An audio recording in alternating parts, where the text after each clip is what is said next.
7 రోజులుగా ఇరాన్ ప్రతీకార దాడులు కొనసాగుతున్నాయి. అయితే ఇజ్రాయెల్ కంటే కూడా గల్ఫ్ దేశాలపైనే ఇరాన్ దాడులు ఎక్కువగా చేస్తోంది. డ్రోన్లు, క్షిపణులతోటి విరుచుకుపడుతోంది. గల్ఫ్ దేశాలను ఇరాన్ ఎందుకు టార్గెట్ చేసింది, అసలు ఏ దేశంపై ఎన్ని దాడులు చేసింది, ఒక్కసారి నేను ఆ డేటాను ఈ మ్యాప్ ద్వారా మీకు ఎక్స్ప్లెయిన్ చేసే ప్రయత్నం చేస్తాను. ఒక్కసారి చూడండి మీరు, ఇరాన్ చేసిన దాడులకు సంబంధించిన దృశ్యాలు ఇవి. ఇజ్రాయెల్ 300 క్షిపణి దాడులు చేసింది, 230 డ్రోన్ దాడులు చేసింది, మొత్తంగా 530. అలాగే యుఏఈ 197, 941 డ్రోన్ దాడులు, టోటల్గా 1138. యుఏఈ ఎఫెక్ట్ ఎంత ఉందో చూడండి అక్కడ.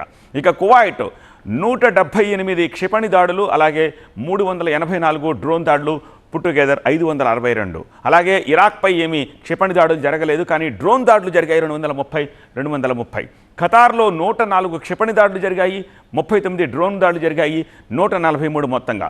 బహ్రెయిన్లో 73 క్షిపణి దాడులు, 91 డ్రోన్ దాడులు. సౌదీ అరేబియాలో 2 క్షిపణి దాడులు, 9 డ్రోన్ దాడులు. ఖతార్లో ఏమీ క్షిపణి దాడులు జరగలేదు, 10 డ్రోన్ దాడులు జరిగాయి. వీటితో పాటు నిన్న అజర్బైజాన్ మీద కూడా కొన్ని క్షిపణి డ్రోన్ దాడులు జరిగినట్టుగా తెలుస్తోంది.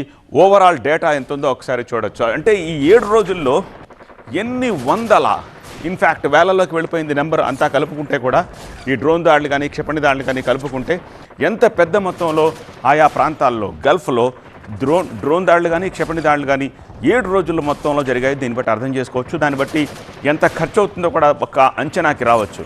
ఆల్రెడీ అమెరికానే చెప్పింది, రోజుకి 7,000 కోట్ల రూపాయలు మాకు ఖర్చు అవుతుంది ఈ యుద్ధం వల్ల అని చెప్పేసి చెప్తూ ఉన్నారు.